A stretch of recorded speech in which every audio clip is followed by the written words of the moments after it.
Hello guys, this is Tutorial Stream, and in this video you will learn how you can reorganize sections in the Todoist mobile application.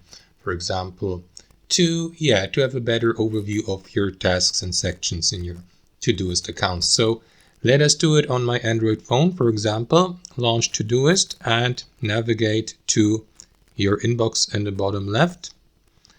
And here at the bottom, you will see these sections. Here at the top, you will see your inbox with the upcoming tasks. So what you want to do is simply tap into these three dots next to the given section and select Move Section from that list here.